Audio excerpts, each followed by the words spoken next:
Welcome to the On the Hook podcast.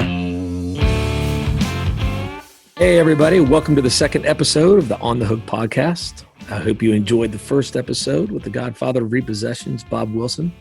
Episode 2 is a continuation of my conversation with Bob. I think you're going to enjoy this installment as he gets more into the life of a repossession agent and how he founded United. All right. So you get married and then you get out of the Marine Corps. What do you do? We're gonna get right into the repossession world in a second. But what did you do first when you got out of the Marine Corps? And why did you ever think about moving back to New York with Nelda, or was that a no-go? And for sure you were going to be staying down in Tennessee. There was no way, absolutely no way, that my wife was going to go back to New York. No way. Now, did you kind of want to go back to New York, or did you really like Tennessee and like the life down there? I like Tennessee. I did. I like the South, and I thought it'd be a great place to bring up my family. And but Nelda would not have done well. Now, she'll do well in Jersey with my family. Yeah. But at that time, she wouldn't have done well in the Bronx. I don't think a lot of people at that time. I mean, the Bronx in the early 70s was rough, right? I mean, it was tough. No, quality of life, you made a great decision there. So you got out of the Marine Corps, get married, and what do? I do the only thing I knew how to do. I cut meat. I was a butcher. Yep. I tried to find card games when I could. And was that hard to come by in Tennessee compared to New York, or was that pretty easy to find? It was a little. I wasn't one of the good old boys. I didn't have the connections to where the games really were taking place. Yeah. Because my accent, which I think I still have, gave me away. And a lot of no, not at all. You said from the first minute you started, when I first met you from the first time, I'm like, that is a hardcore New Yorker right there. But I'm one of the few guys that can say "use guys" and "y'all." Yeah, you can. So you're cutting meat, right?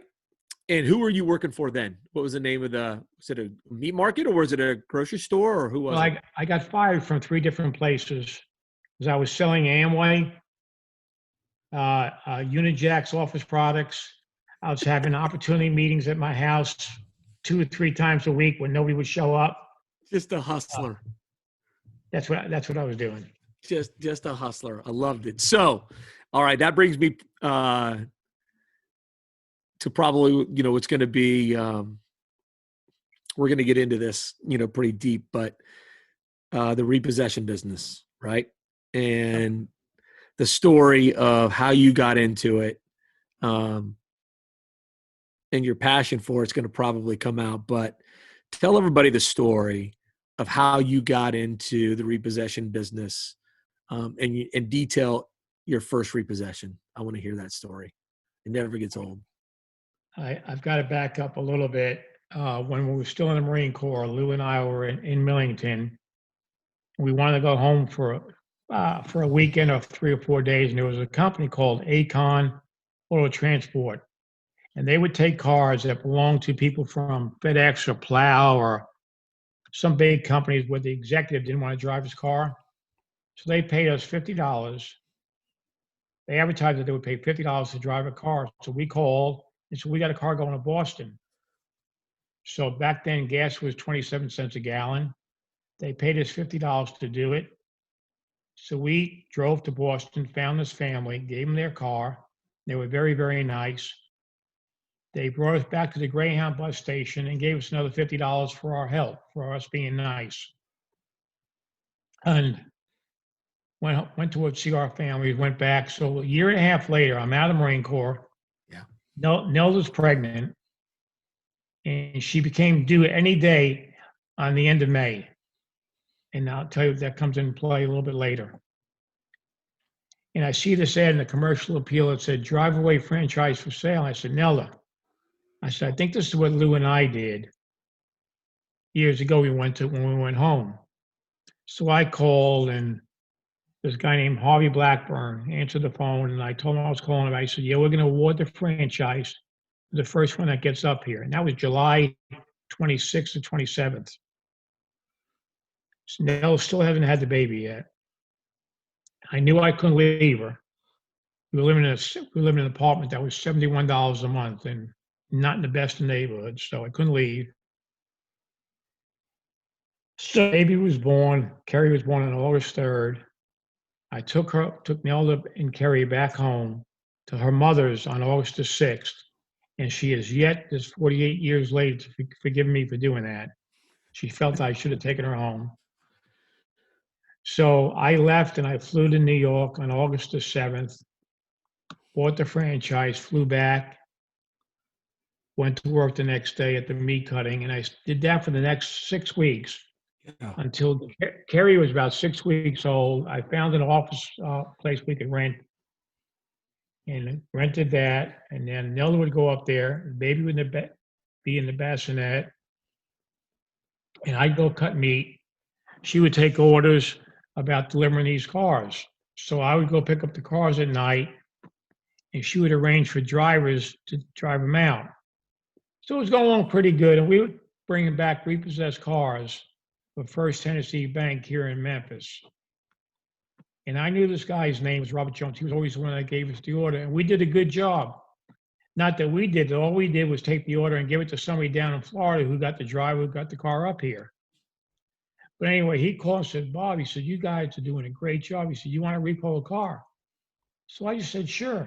So he told me to get a pen, paper, and I did that. I wrote down the information. And Nelda says, what in the heck are you doing?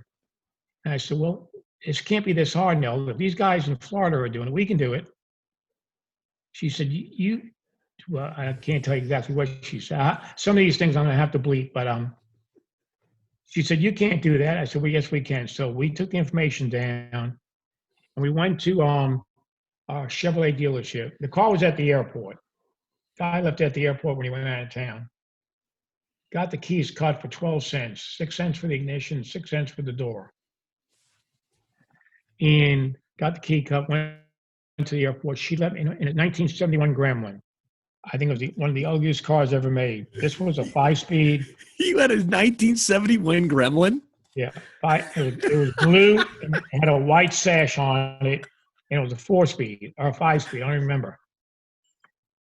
As a matter of fact, I wasn't good at driving it, so she had to drive it a lot of times because she knew how to drive it stick right in.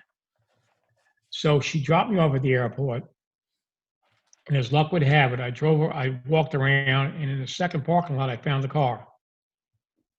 To this day, I wonder. I put the door in the ignition, and I put the key in the door, and it worked. I don't know what I would have done had that key not worked. What would you? Yeah, like I don't know. I've thought about that. What would we have done? Yeah. Got in the car. I put the ignition key in, and it cranked. Second thing, what would I have done when it cranked? I pulled down the sun visor, and there was the ticket to get out, 75 cents. I paid the 75 cents, got back to the office, called the bank. I said, Mr. Jones, got your car. He said, man, that was great. That was really quick. What do I owe you? And I said, I don't know. What do you normally pay? Now, I'm making $110 a week cutting meat. So we pay 110 for the week, for the whole week. For the whole week. Okay. He said, we pay $85. I said, well, $85 it is. Hung up the phone. I said, Nelda, we are in the blank repo business.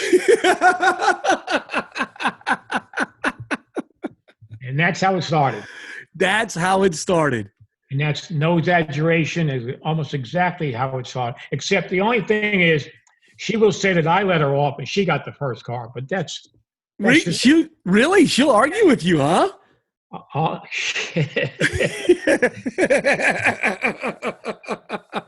She'll say she got the first car. Well, now she got the second car, but I got the first, she got the second. All right. So you get your first car, and now you like, hey, I can make really good money doing this. I forgot to ask you, who was the first? What bank was he at? You probably said it, and I didn't hear it. First Tennessee Bank here. Okay, that was First Tennessee. And then did you start doing more of their work? And tell me about like early on who you like started going after in terms of clients and stuff then. Well, Robert Jones was the banker at First Tennessee, and he helped me. And then I made a couple of sales. I went to see a couple of people at C&I Bank, which is now, it's changed 5 times. I don't even know what it's called today. Yeah. And they tried us for 1 or 2. And then I found out who my competitor was, a good guy named Danny White, who has since passed, but he had a company called Mid-South Auto Recovery. And he was doing most of the bank's work. So I was a quick study, and I found out that nobody was doing the credit union work. So I started calling on credit unions. And I found one called Teachers Credit Union, which is today Orion Credit Union. And I went in there and I asked Mr. Elliott, I'd love to do your repo work. He said, we don't have any repos. So I said, well, you must have. You've loaned in money. You must have repos. So back then they had this blue book, and you flip up the pages, and it will show you their loans, each one, the balance, past due, anything like that. So I didn't take anything that was less than 6 months past due. We walked out of there with 49 repos. So I said to the guy that was helping me then was a guy named Mr. Donovan. I said, Mr. Donovan, if I get any of these cards, where do you want me to put them?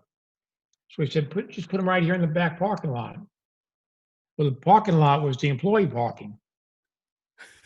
He never thought, and I never thought, that that was on a Thursday, from Friday, Saturday, Sunday, we picked up 27 cars. And I put them on the parking like he said to. So when the employees got to work Monday morning, there was nowhere for them to park. Seriously, I've not heard. That's a great one. I had not heard that story. So Mr. Donovan, first name was Francis, called me and said, what in the hell did you do? He said, we can't get into the parking lot. So anyway, we went over there, and something I didn't say, I found a company called Hill and Johnson Record Service, and I used their record company to help come pick up the cars. That was going to be my next question. How did you pick up that many cars? You didn't have keys this time, did you? No, or did he give you? Okay. Yeah. You didn't have keys this time. No, there was a driver over there. His name was Pug, P-U-G. He was tough. He was good. He was quick. So he was my repo guy. All I did was point the car out, and he picked the car up. So would he follow you around, or would you call him on a payphone? How would you get a hold of him to go pick up a car for you? I'd call him on a payphone. Yeah, because we didn't have cell phones then. No. I'd say I'm over at such and such an address, and he'd be there, and just pick up the car, and we bring it back. And then the police started calling me, telling me I had to call them to let them know I got the car. So we learned what to do as we went along. It was a do and learn business. All right. So when did you have your first office with a yard connected to it where you started storing the cars? Like how many years were you in business before you bought your first wrecker or flatbed, whatever you bought first, and then your first lot with a lot attached to it? Well, Pug worked for a company called Hill and Johnson Record Service. So they had asked us to move down there. They had a little building they converted to an office, and they were going to charge us $110 a month for it. So we did that. Mm-hmm. And on this lot, they also had they called it, back then it was the GMAC. They had the GMAC sealed bid sale. 22 cars, 25 cars every other week. So we were there probably for a year. This is where God comes into your life and you don't know it. Mr. Hill, unfortunately, a very, very nice man, passed away. Mr. Johnson, also a nice man, tried to steal the business back from Miss Hill. But the mistake he made is that she owned the majority of the shares. So after they fought back and forth for 6 or 8 months, and he was undermining her and doing things that would hurt the business, she came to me and Nelda and said, would you guys like to buy the business? I said, we'd love to, but we don't have any money. She said, well, I'll sell it to you on time. So great, how can you turn that down? So we bought Hill and Johnson's record service, which made we got 3 records. We inherited the sealed bid sale. And that's how you got it. That's how you. Okay. A very small body shop. And over the years, and I'm not saying over the next 3 to 5 years, the sale probably went to 50 to 60 cars every other week. And Ally would send down, I keep saying Ally, GMAC would send down our rep to be there probably 20 hours a week, and definitely when they open up the bids. So what we do, the cars would be available for inspection on Monday, Tuesday. Wednesday afternoon at 2:00, we would open up bids and announce who the winner was. Well, one of the guys down there from GMAC was a guy named Snake Davis Taylor, a great, great, great guy. Davis still works for us today. His best saying was doing business. Well, he worked for GMAC and he took care of their interests first, but he also was somebody that I could rely on for advice on what to do next and how to do it. And then we started cleaning the cars for him. I was getting $2 a day storage, $7 for cleaning the car. And I thought I had hit the home run. This is great.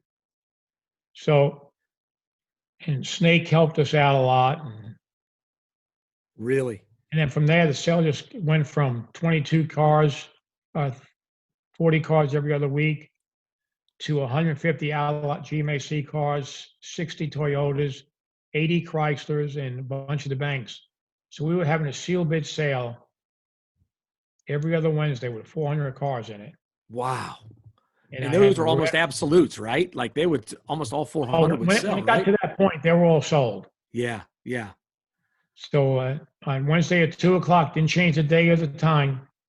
All the reps from the different financial companies were there. And they opened up the bids and announced who the winners were. And GMAC was very nice. Most of them were really nice to us. They let us charge storage Thursday, Friday, Saturday, and Sunday. The dealer had to get the car out by Friday, but some of them didn't, so they paid us storage through Monday. So that's how we got our start. We got a lot of help. When did you start hiring your repo agents besides yourself to pick up cars? Was that about that same time? Or did you inherit some of the drivers from, when did you start hiring other guys? The drivers were record drivers, and Victor was one of those. Victor has been with us for 45 years. So he was there when I bought that, we didn't buy one, when Hill and Johnson gave us Hill and Johnson. Yeah, yeah. I'm forgetting what the question was. No, when did you start hiring repossession drivers? Like when were your first guys that you hired to go do it besides you? Well, I was still cutting meat for the first 3 years, and we were getting busier and busier on the repo end. And so I quit cutting meat, went to work full time for Nelda. And she was. So back then, would banks call in orders to you? How would you get your orders? Like we would write them down and write down the balances and the past due and whatever information they had on them. But back then, 80% of the addresses they gave us were good. We picked up the car on the first or second night, without a doubt. So the information we got was good. We were successful. And then I just ran out of time. I would be in the office during the day, repoing at night. So I had to hire somebody, and I got real lucky again. I started hiring really, really, really good people, good agents who were able to go out and pick up cars. And then United grew. So Kevin always tells a story that he probably ate at every restaurant in the city of Memphis growing up.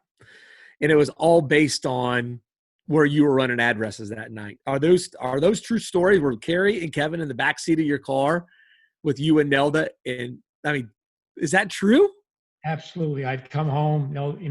We hired a secretary, so I'd come home, and again in that gremlin, and the four of us would get in. The two of us, Nelda and I, in the front, and the kids in the back, and we would go eat depending on what addresses we had to check.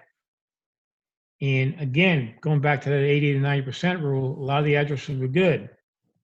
So if I didn't have the key and I couldn't steal a car, I would go up, I would knock on the door and ask for the key. And so the kids thought, and I use the terminology, I'm going to go up and steal that car. And I take the car back to the lot, which brings to another story about Kevin. I'm going to jump ahead a little bit. And then I'm going to Kevin's bring you back to another story here in a minute. Kevin's in the second grade. We live in a affluent neighborhood across the street from the school. And I say across the street, I mean directly across the street. And Nelda, Kevin's mother, used to drive him to school, him and his sister. When it was raining, all they had to walk was 300 yards on their own, but no. She would drive him, get on a line that was a mile long to drop him off in the front door. That's another story. But anyway, the kids are having show and tell in class. And again, Wilson being at the end of the line, what's your daddy do for a living? And my daddy does this. My daddy's a doctor, dentist, lawyer, architect. Get to Kevin, what's your daddy do? He said, he steals cars. Teacher said, he does not steal cars. He said, oh, yes, he does. He does not steal cars, Kevin. He said, yes, I'm with him when he does it.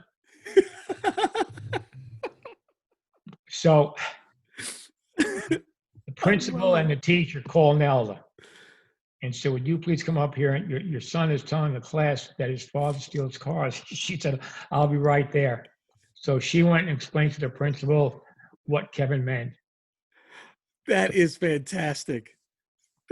So Acon, going back to Acon real quick, is Acon where you got to pick up a car for the King of Prussia? Man, Paul, I'm not telling the story. Or is Acon the one where you had shipped cars to, I think, either Minnesota or North Dakota? You had hired some guys to drive some cars up for you? Was that with Acon or first of all, you got to talk about the King of Prussia, how you picked up cars for him. Which one do you want to hear first? Do you really have time for all of this? Absolutely we do, David, right? Yeah, we do. My producer's in the box saying I got all the time in the world. Well, it was the Minnesota deal first. We got a call from a Chevrolet dealership in Minnesota. They had 27 pickup trucks to go to Moorhead, Minnesota. And I got the order. They gave me the VIN numbers and everything. And I hung up the phone. I said, Nelda, the tariff. We went by tariffs. The tariff was $240 a car. All I did was do 27 times 240. I said, we are rich. We have made it. So then she said, where's Moorhead, Minnesota? I said, I have no idea. So we got the map out and we found it. You can't get to Moorhead from anywhere. You can't. It's on the top of Minnesota, almost touching Canada. So we never got a call from anybody that wanted to go to Moorhead, Minnesota. So I knew I wasn't going to get 27 calls. So I called the guy back. And I said, we're going to have to hire professional drivers. He said, okay, how much? And again, I had no idea what to say. So I said, $575 a car. He said, okay. Now, if I thought I got rich at 240, I was ecstatic at 575. I couldn't help myself. Oh, yeah. So I called the Tennessee Division of Unemployment, and I asked them for help. And they send over, and the order grew from 27 to 32. They send over 20 drivers. I take what I think is the top 15. I also rented 2 vans because I had to get these guys back. And I told them, I said, I'm going to pay you $50.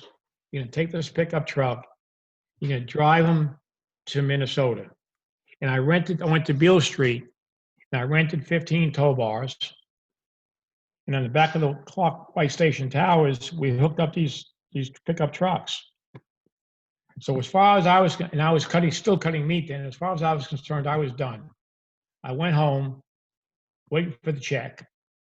I get a call at 10 o'clock that night, and 4 of the trucks jackknifed, and they were on the side of the road. Now, they were only 10 minutes from the office. They had gone when they left, they went to eat, which I didn't know. Then they got back on the road, and they jackknifed 4 of them. So the next day in the commercial appeal, it was the local paper, it says caravan on its way to Moorhead, Minnesota is derailed in Memphis, Tennessee, where 4 trucks jackknifed. I was so glad they haven't even left the city yet? No, they're not 10 minutes away from the place they started from. I was so glad that they thought it was just a caravan on the way to Minnesota that didn't start in Memphis. Well, anyway, I got there. got the trucks delivered to a body shop, kept those same drivers. I felt I better keep these guys hired, so in case anybody gets tired. So they're on their way to Moorhead. It's freezing. It's cold. It's snowing. They get up to Missouri, and the highway patrol pulls them over. Some local police pull them over. None of them had a sealed commercial driver's license. I had given them $240, which was all the money in the world that Nelder and I had. And they fined them $240. So there went all the money. They still had the credit card, which was an SO. Back then, instead of Exxon, it was SO. And they left Missouri or going, and they hit a blizzard.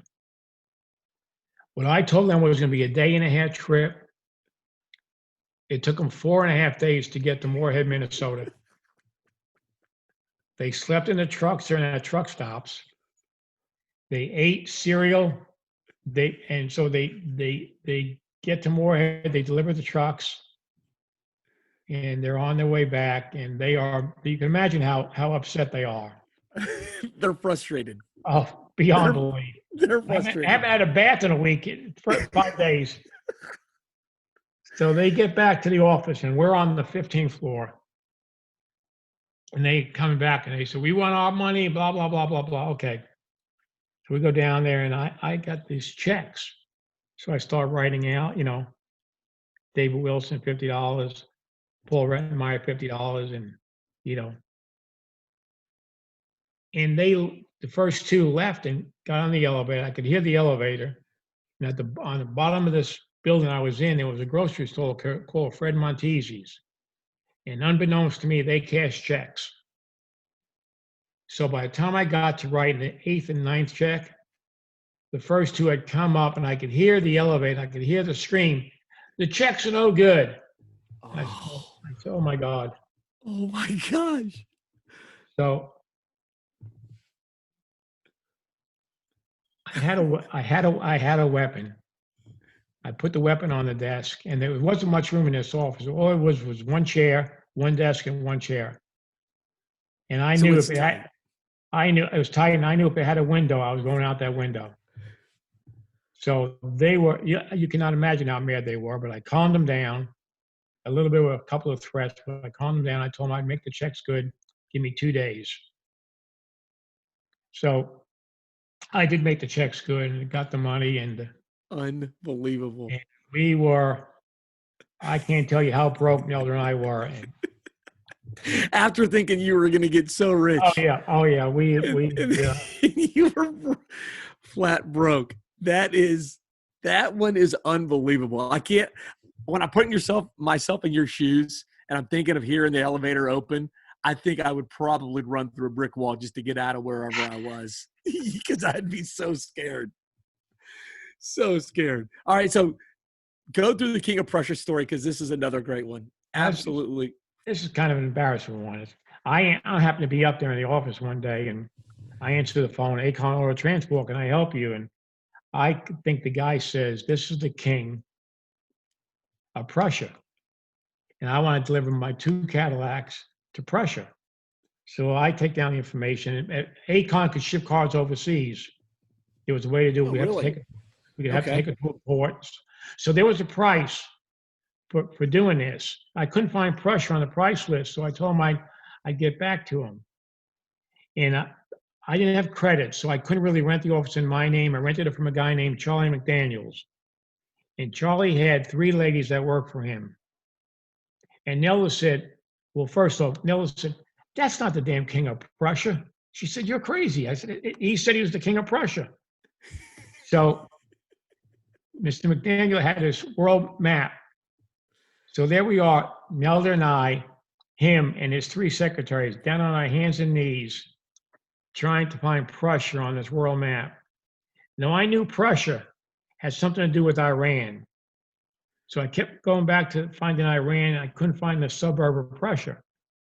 So gave up.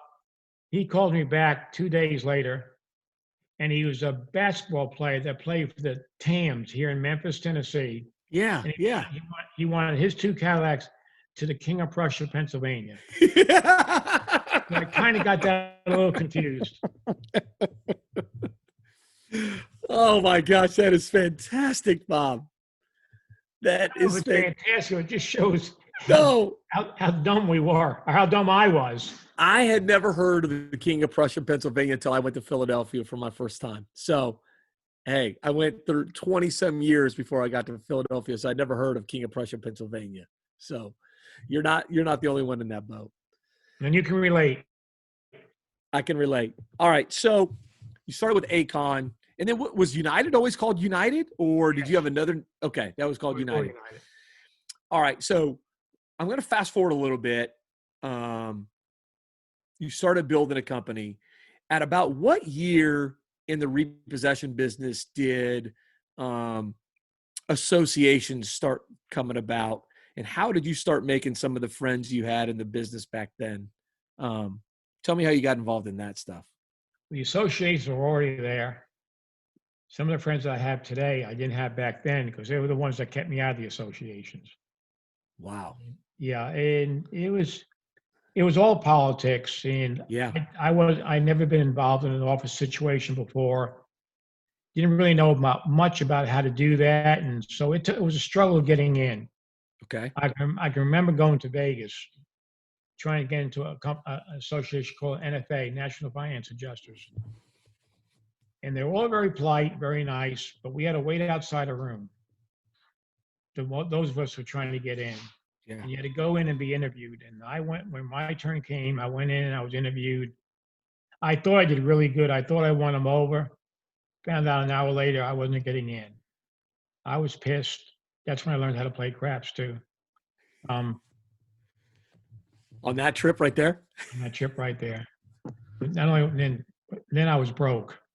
And we drove out there because we couldn't afford to fly. I drove in 1970. I picked up a 1973. It was an Acon car. No, it was a repo in Phoenix, Arizona. Drove to Vegas, did the convention, and drove back. And then I tried to get into ARA. And my good friend Kevin McGivern was there, and Kevin McGivern was a big shot in TFA, Time Finance Adjusters, and Time Finance Adjusters said that we were in. So we went down to New Orleans, stayed at one of the fancy hotels, which I had never been in before. We're up on the rooftop having hors d'oeuvres and drinks, which I was just thrilled. I didn't let everybody know how thrilled I was, but I was thrilled. Yeah.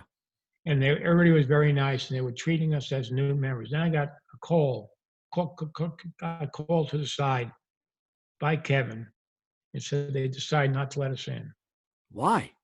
Well, was there politics? Yeah. Was there mileage restrictions or something? Was there like another guy too close to you, or? Oh, Danny White was there, and Danny had just gotten in a year earlier. Okay. And Danny asked for more time to get his feet on the ground, and that by me coming in would hurt him, and it probably would have. But that was politics. That's how it was back then. All the three associations were nothing but politics. So how long did it take you to finally break into your first one? Well, it was three years with ARA, 2 years with National, and 3 years with TFA. Okay, and to get into those back then, what was the benefit of it? Like what made you want to get into those so bad? Was it because of advertising, or what made you want to get into the associations? To learn from other guys? What was it? It was just the books that they printed, they sent to banks. So if a bank in California had lost a car, the debtor had gone to Memphis, Tennessee, they would look in the book and see who's covering Memphis. And that's what we advertised in. And for Memphis, there was three of us. There was United, Danny White with Mid-South, and Dorothy Thompson with Memphis Detective. All right. What were those early association meetings like? Were they as spirited and as lively as when I first got into the business, or even more so? I'm trying I need to be polite here again. You cannot imagine what it would be to have 80 guys who are as independent as they could possibly be, who think they know it all, get into a room and try to agree on something. There were actually fistfights, Actual a fist lot. fights. Oh yeah, oh yeah. I can remember being in a boardroom and seeing two board members jump over the table to each other. It was crazy. When I look back now, and McGivern is a lot better at telling stories than I am. He could tell you about some of these stories of people fighting and punching, and uh, Unbelievable. that's how he was. And then there was the Social Night with TFA, which was run by the original Godfather, Harvey Altez. And I wasn't on the board there, so I don't know how their board meetings were, but I cannot imagine them being as bad as what the ARA ones were. Um, so through these early meetings, Kevin had mentioned that that was kind of your family vacations back then, like wherever the meetings were held. That's kind of where the family vacation was that year. Is that a true story? Yeah, unlike you and your family and Kevin and his family, we didn't have meetings in ski resorts. So yes, but wherever the convention was, that's where we went for vacation. That's where you And were for vacation. kids loved it. They couldn't wait. What, Daddy? Where's the next meeting going to be? Yeah, So because that's what we did. and your kids kind of grew up with the other kids from the repossession world, right? I mean, Yeah, they had become friends, through that. they did. One day we were in a conference in Washington D.C. Then we had NFA one in Baltimore. So we drove when one ended. We had 2 days in between. We drove over to Baltimore, went to check into the hotel, and they said they didn't have my reservation. Well, I had the confirmation, so I showed it to them. I said, "Well, we're sorry, Mr. Wilson. Let's see what we can do." So I demanded to see the manager, tried to throw my chest out there, and he came down. He gave us a penthouse suite. So up in this penthouse suite, there was a piano, a dining room, just what penthouse suites would be like. It was beautiful. So Kevin and Kerry had all their friends up there, and they got so loud and so rambunctious. Hotel security came up and told them they had to quiet down. But the funny part of this is I parked my car. So they told me when you want your car, just call down and we'll have it ready for you. So of course, if you go with my daughter anywhere, you go into an Italian restaurant. If she could find one that served breakfast, we would go there. So I found an Italian restaurant. I called down. I found the best one around. They told me. I said, "Okay, would you get my car ready for me?" So they said, "Yes, sir." And the four of us go down, and there's a limo. So being that we're in the presidential suite, people that we're talking to on the phone don't know that they just gave that to us. So they have this limo there for us, and they take us to this really upscale Italian restaurant. And the people at the restaurant treat us like we're the king and queen of Prussia, along with their two kids. So Kevin and Kerry got exposed to that kind of life early on through no fault of their own. Oh, the stories. Now, I'm not going to have you get into this one, but I know there was one story about you renting an RV. Was it an RV that you took to one of the conventions one time? You had a little trouble gauging the height of the RV and drive-throughs, or Yeah, we rented an RV. My second renting, my first one I wrecked the stairs. This one I was going to be real careful with. My grandson Kenner, still to this day, calls me Papa the Crazy Driver. Well, I decided we're going to go to Jersey and New York in this camper because the convention was in Virginia Beach, where Mark Sums is. So we go up to Jersey, spend some time with my relatives there, and I actually take this camper into New York City, which was really a feat that I never got credit for. I mean, driving around a camper in New York is really, you got to be good, and I was good. I don't care what you say, Kenner, I was good. So we're leaving Jersey to go to Virginia Beach, Virginia, and I had gotten through all the toll booths, everything fine. I really paid attention to the height and all, but this damn toll booth had a sign hanging down. It says, "Thank you for visiting Jersey."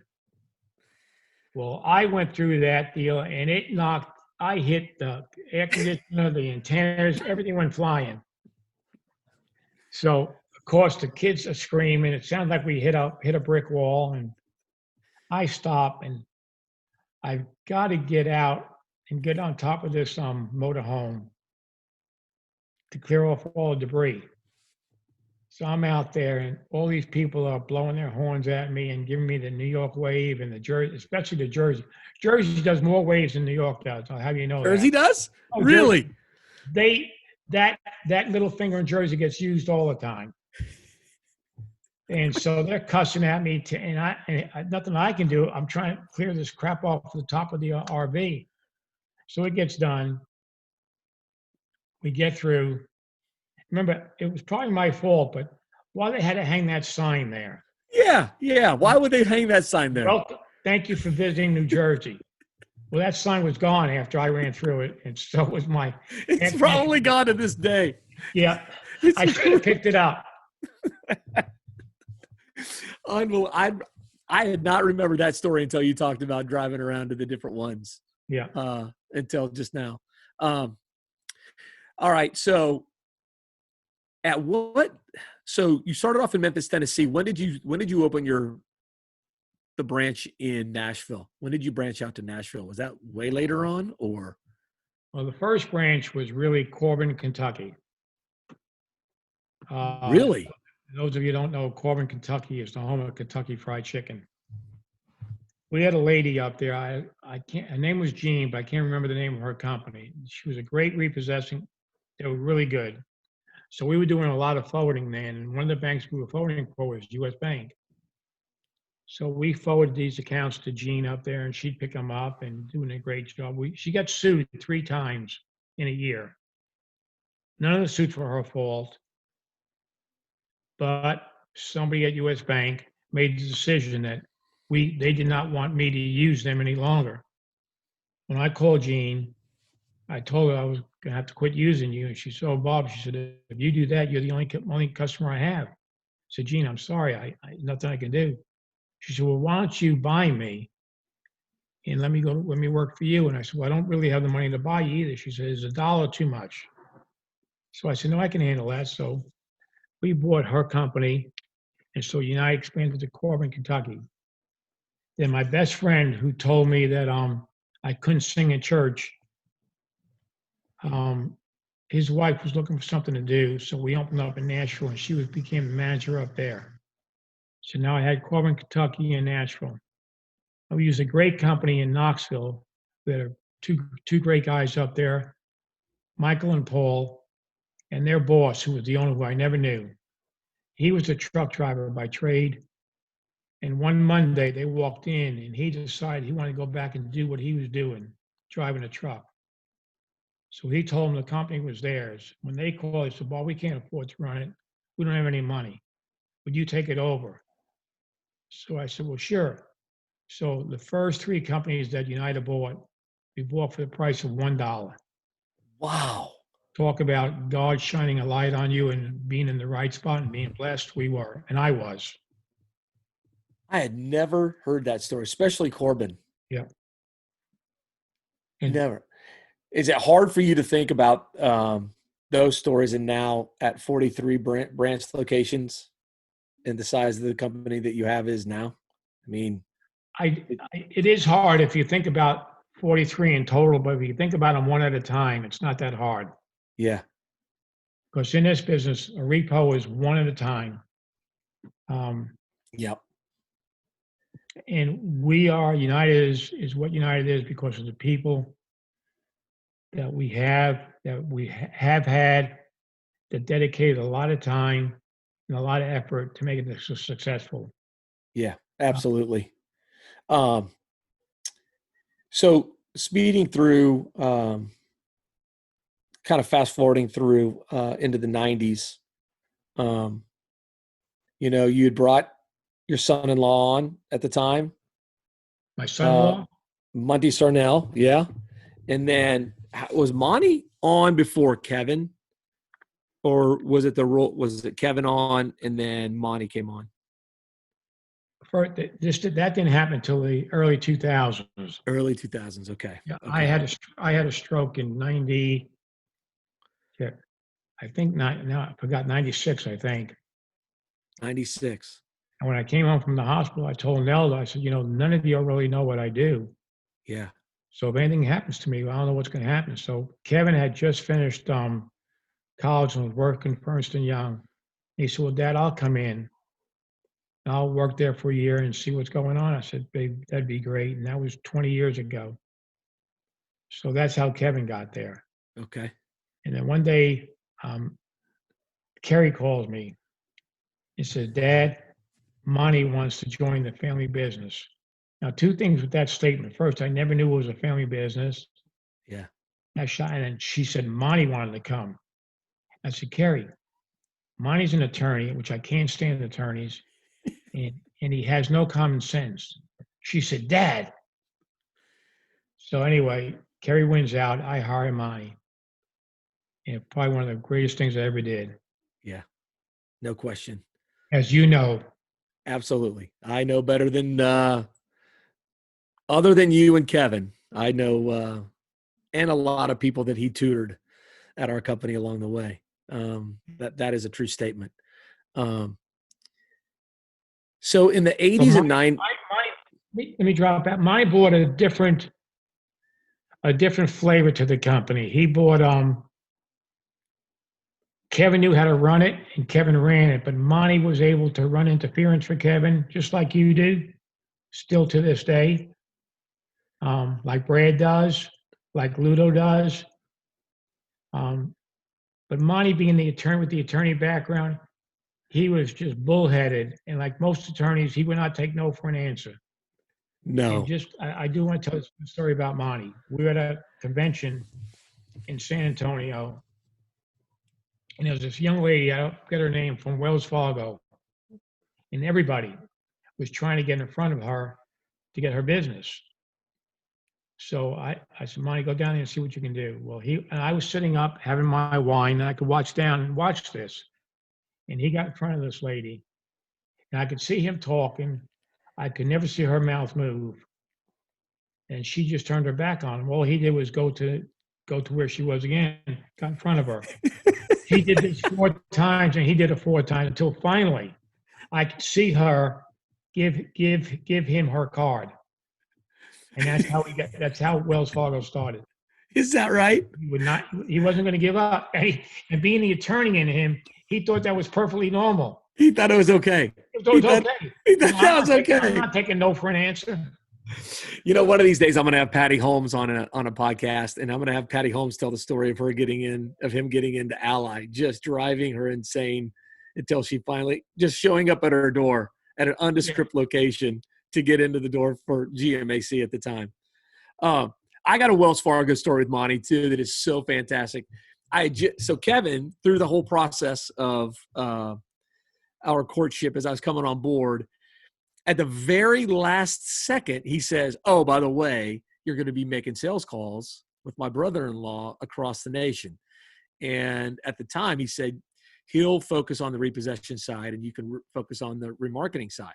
And he just threw it off like off the cuff. And I didn't even think of it until, I came in for orientation and whatnot. And so one of our first trips together is down to Atlanta, and a gentleman named Nick March was kind of over that region for Wells Fargo at the time, right? So we're getting ready to make this sales call. I'd flown in and he flew in, and so we're powwowing before the call, and he said, okay, listen, Nick is from California. You just moved back to Kansas City from California. So we got the California angle, all right? Now, let's just keep that in your hat, and then we're going to ask him a bunch of questions that'll lead up to the California similarities. And I thought, Monty, I've been on hundreds of sales calls before. Of course, we're going to build rapport. We'll lead into it. And so I'm not saying it to him. I'm thinking it, right? And we walk in the door, and Nick comes to greet us. We don't even get past the secretary. And Monty's like, hey, Nick, Paul's from California. You're from California. You guys got so much in common. So I'm thinking, oh my gosh, he's already said the California thing. So we're going back to the offices. And Monty is proceeding to lay out our entire presentation before our butts have even hit a chair.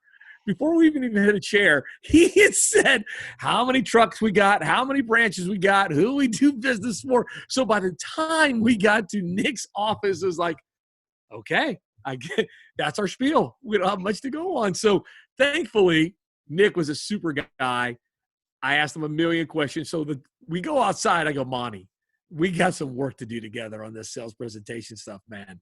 Like, I have a different approach than you do. And by the time we were done, and I'll just say this, by the time Monty passed, it was like a comedy show when we were doing sales calls. We would lose ourselves in each other. You know what I mean? It got to the point where he could finish my sentences, or I would make him laugh, or he'd make me laugh so hard in the call, we would forget the customer was there. And I think that genuine love that we had to just be around each other, and our love for our company and the passion, like, wore off on people, right? And they could see it, and they could see that they wanted to be a part of it. And so at the end, it went from probably the worst sales call I'd ever been on to I couldn't wait for the next one, because we had just learned each other's steps, and it was awesome to be a part of, right? And I hadn't had that. And then Kevin and I always had to have a rapport. But it was a special time in my life to be able to travel and to lose yourself into a friend and a business partner as you're building this incredible business that we have now. So that was just my sidebar note on that.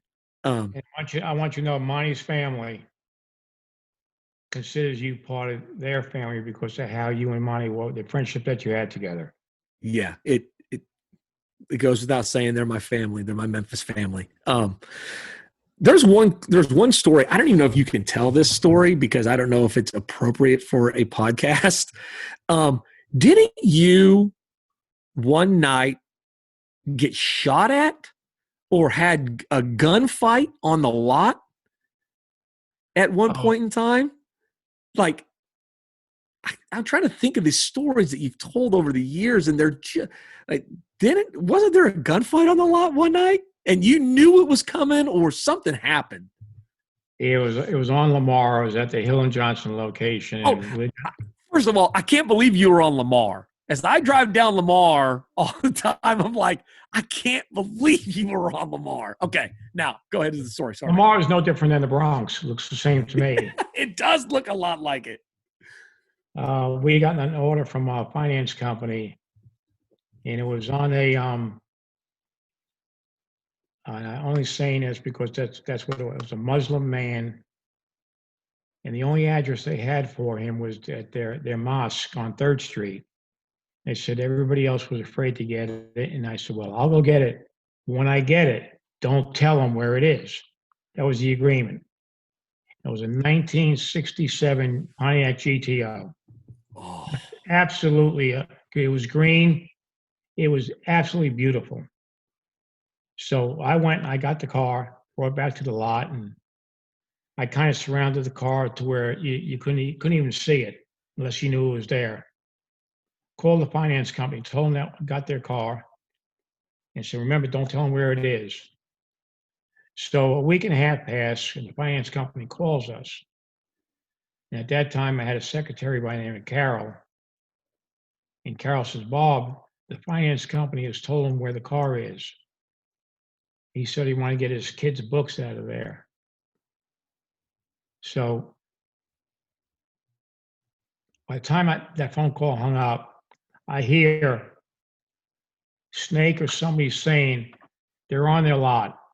When I went outside, I could see cars being moved. They got into the GTO, and in an effort to get out, they were hitting each car around, backing up, pulling forward, hitting out. So I knew it was just a matter of a minute or two that they were coming out with that car. So I had a rifle. And I got the rifle, I went outside, and here they come speeding. And I had a guy working for me named Harold Kelly. We had one of our records parked right by the building. Harold got in, popped the clutch. The truck started moving. They start coming out, and they, just like you see on TV, they got the hand out the window, firing a weapon. And I'm firing this rifle back at them. Thank God, neither one of us hit anybody. But the wrecker going down hits the post of the car at exactly the right time and exactly the right angle. And the car get hooked on the post and goes up in the air and comes crashing down. They get out of the car, and there's three of them. And they're shooting weapons either in the air or at the building. I couldn't tell you which one because I ducked in. I kept the rifle out there, and I just kept firing. I was doing what they were doing. I was firing it recklessly in the air or recklessly at where I thought they might have been. They left, called the police. The police came down and convinced it would be better off for us not to file a complaint because the only thing you could get them for was discharging a weapon in the city. Yeah. I accepted that nonsense and followed their advice and didn't. But I called the finance company. Their car was totally demolished from what they did and from what the record did to it. But finance company did step up to the plate, and they did pay for the damages on the other cars that were damaged. Wow. So that was one of the wild stories you want to forget about. Yeah, that is unbelievable. You're just full of those stories too. I mean, what you've seen in the industry throughout the years has just been, I mean, we still to this day deal with some stories that are pretty funny, but they're not funny till a year later or so. Yeah, I think every repossession company in the country has that story or something similar to that. And what we do, especially in today's times, is very difficult. We put our agents in harm's way a lot of times. We don't know the people we're going after, and we don't know how they're going to react. It definitely is different today than it was in 1970 when I was doing it. Yeah. So, Bob, I think, we're about the 2-hour mark, right? Just We've about been doing this for 2 hours? Yeah, we're about at the 2-hour mark. Talking for a long time.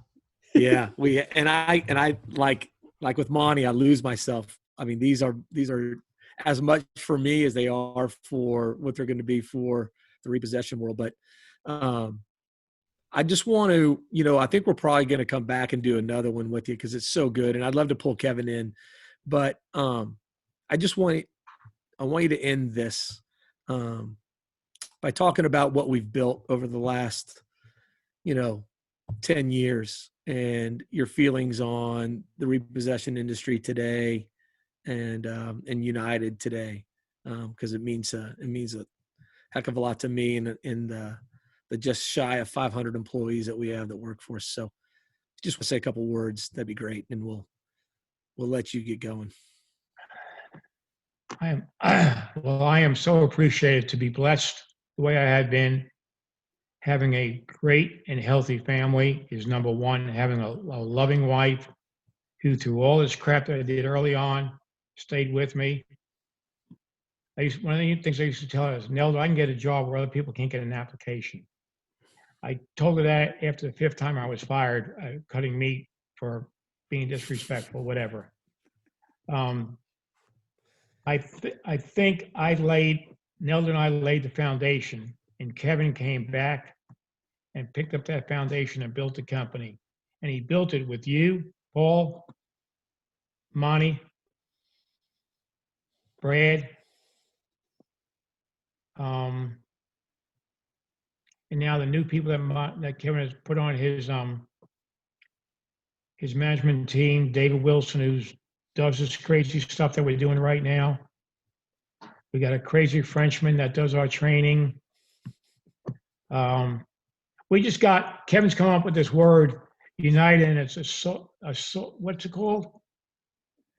Dave, what's it called? United His Uniteders. is Uniteders. It's Yeah, because our unique cast of characters. we have a very unique cast of characters. We have people that dedicate everything they can do to help us be successful. They know that our client is the number one thing that we have to take care of. I know that the number one thing I have to take care of is my employees. The employees know that they have to take care of the client. We try to do our best for that every single day. We have a great leader in Kevin, who leads a great management team, who is inspirational. And there were so many stories about Kevin when he first came on. He was only 22 years old, and he had all the challenges of a 22-year-old kid. And he was just a kid trying to tell 40 and 50-year-old men and women what to do. He handled it gracefully, he handled it respectfully. Yeah. And through his endeavor, and Paulie, your help greatly. I mean, you and Kevin are great friends, and I think that's what makes that gel. But I have found when I look at Kevin, I see what he does. I think everybody he brings close to him becomes his close friend. Yeah. Yeah. So that's a talent. It is a talent. And as far as us being as big as we are, we're as big as we are because we've been lucky, we've been blessed most of all, and we know what the word hard work means. Well, I just want to say, this is our first attempt at a podcast, right? And once again, I forgot what I was doing this afternoon because I have so much fun listening to these stories and talking to you. It goes without saying that you're like a second father to me, and your leadership. And you talk about Angie, right? And emulating Angie. Well, there's a lot of times that I project my inner Bob Wilson on people. And, I just want to thank you for the opportunity you've given me. But this podcast is going to be going out during a time where it's really difficult in the industry. It's really difficult in the country.